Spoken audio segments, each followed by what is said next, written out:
This one is called When You're Young. When you're young, you're wild and you're free, running barefoot through the grass and through the trees, not yet taught to be afraid of the bees, the scraped knees, and the broken things. Especially in the face of adversity, leading with such ferocity as we learn for the first time that things aren't as indestructible and everlasting as we hoped they would be.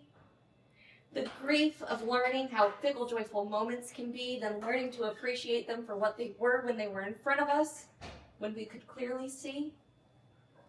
Slowly, as we climb, so many of us are instructed to lay down that flame as it burns brightly and wildly for the sake of time, in fear we might be destructive or malicious and not productive in the way that suits them.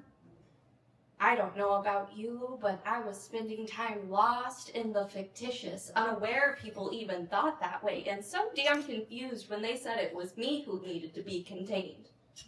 I had nothing but love in my veins. But unfortunately, if you don't drop it with a smile, you carry all the blame for someone else's perfect vision that didn't go their way. A lot of weight for little hands, all that shame and expectation, all the projection at hands of people who are bearing the same burden as they are, but they've been at it for longer. They've given up more. They notice their own loss, and they can't help but mourn. You see, this is what the weight of expectation looks like over time. They always hurt, they're always tired, and some of them cry a lot.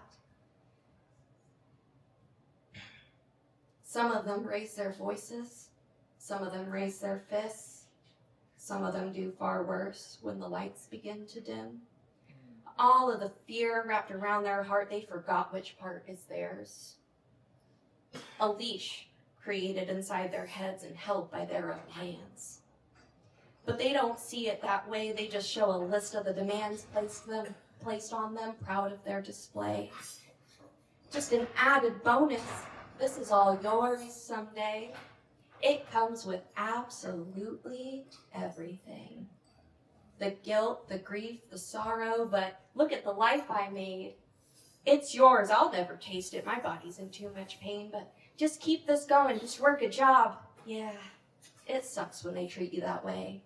But hey, listen, this is as good as it's gonna get.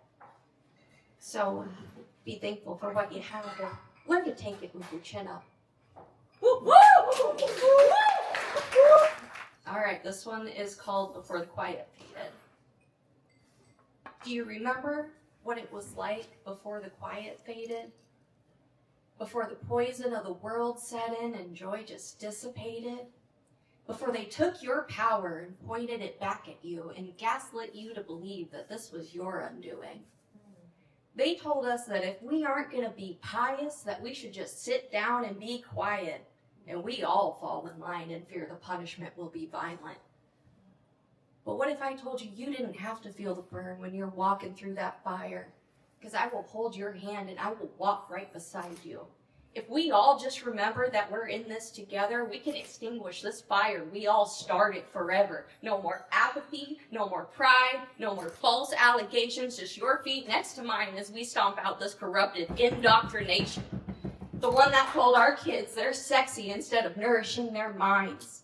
The one that convinced us value was accomplished by spreading yourself thin across your lifetime. The one that told us her body isn't a temple but grounds for men to feed. The one that convinced us it was normal to watch each other bleed. Now, I can't take any more of the lies that keep telling us this is what we need. I can't keep watching people die like this or watch them keep falling to their knees. We never should have been encouraged to tear each other at the seams, because at the end of the day, what does all that really leave? Loneliness and wondering perhaps who you were really meant to be. So if this resonates with you, take my hand and walk with me. The flames were never as hot as they told us they would be. In truth, they never burn if we don't stomp each other's feet.